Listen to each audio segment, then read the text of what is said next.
नमो नमः। आपण पाहत आहोत MA फर्स्ट इयरचा फर्स्ट सेमचा तिसरा विषय चौथा पेपर, ज्याचं नाव आहे भारतीय दर्शन। त्यालाच आपण इंग्लिशमध्ये इंडियन फिलॉसॉफी असं म्हणू शकतो। ॲक्च्युअलमध्ये ते भाषांतर नाही आहे, पण ते कळावं म्हणून त्याचं तसं। आणि भारतीय तत्त्वज्ञान मराठीमध्ये ज्याला म्हणू शकतो, याचे दोन प्रकार पडतात, आस्तिक आणि नास्तिक। तर आस्तिक म्हणजे जे वेदांना प्रमाण मानतात ते दर्शन, आणि नास्तिक म्हणजे जे वेदांना प्रमाण मानत नाही ते दर्शन।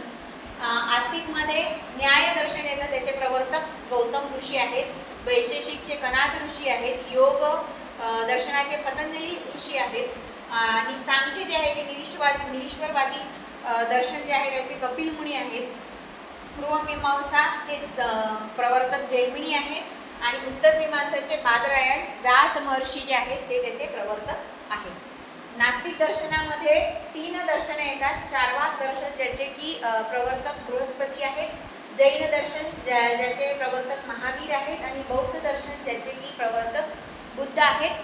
तर असे आपल्याला समृद्ध असं भारतीय दर्शन आपल्याला इथे दिसून येतं, आणि याचा अभ्यास करण्यासाठी पाश्चिमात्य लोकसुद्धा उत्सुक असतात। खूप मोठं दर्शनांचा साठा आपल्याकडे आहे।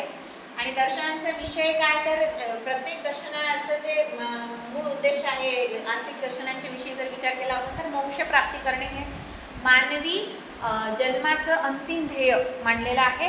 हे फक्त त्याच्यामध्ये वेगवेगळे त्यांचे मतप्रवाह आहेत। मग ह्या सृष्टीची निर्मिती कशी झालेली आहे, कोणते घटक आहेत त्याच्यामध्ये, कोणते गुण आहेत, पदार्थ ज्याला म्हटलेलं आहे, पदार्थांपासून जी तयार झालेली आहे। प्रत्येक दर्शनामध्ये वेगवेगळे असे पारिभाषिक शब्द आहेत, आणि त्यांना वेगळा असा अर्थ आहे स्वतःचा। तर त्यांचा अभ्यास करत करत जर आपण गेलो तर सगळ्या दर्शनांमधून आपल्याला हे लक्षात येतं की भारतीय जे संस्कृती आहे किंवा भारतीय दर्शन जे आहे त्यांचं मूळ उद्देश मनुष्याला मोक्ष म्हणजे काय, तर जीवन आणि मरण या चक्रातून मुक्ती प्राप्त होणे। तर जे आपली मान्यता आहे भारतीय काय म्हणते, भारतीय ज्ञान परंपरेमध्ये जी मान्यता आहे की जो चेतना ज्याला आपण म्हणू, आत्मापेक्षा चेतना हा शब्द योग्य आहे, की चेतना जी आहे ते मृत्यू पावत नाही, जे शरीर आहे ते नश्वर आहे, आणि जी चेतना आहे आपली ती एक शरीर त्याग करून दुसऱ्या शरीरामध्ये प्रवेश करत असते। असं वारंवार घडत जातं, पण जेव्हा मनुष्य योनीमध्ये, मनुष्य रूपामध्ये ती चेतना जन्माला येते, तेव्हा तिच्याकडे एक संधी असते की तिला मोक्षप्राप्ती होणार किंवा होऊ शकते। तर मोक्षप्राप्ती म्हणजे की जीवन मरण या चक्रातून मुक्ती मिळून परमात्म्याच्या हृदयामध्ये आनंदाचं एक स्थान प्राप्त होणे, आणि या चक्रातून मुक्तता मिळणे।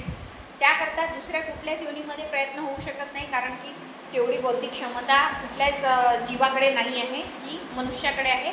म्हणून मनुष्य योनीत असतानाच हा प्रयत्न केला जाऊ शकतो, शक्य होऊ शकतो। म्हणून ह्या दर्शनांचा विषय जो आहे, तर आधी प्रत्येक दर्शनामध्ये मग ही जी सृष्टी आहे तिच्यामागचं कारण काय आहे, त्याच्यामध्ये कोणते तत्त्व आहेत, काय त्याचं वैशिष्ट्य आहे, गुण कोणते आहेत, हे सगळं वर्णन करून झाल्यानंतर दुःख वगैरे या गोष्टींच्या पलीकडे जाऊन मग तुम्ही मोक्षप्राप्ती कशी करू शकता हे सगळं वर्णन प्रत्येक दर्शनाने आपल्या आपल्या पद्धतीने आपल्या आपल्या चिंतनाने मांडण्यात आलेलं आहे।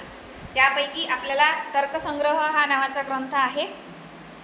तर हा जो ग्रंथ आहे तो मूळ यांच्यामध्ये येत नाही, म्हणजे या दर्शनांमध्ये येत नाही, हा त्याच्यातला एक भाग आहे, म्हणजे असं झालेलं आहे।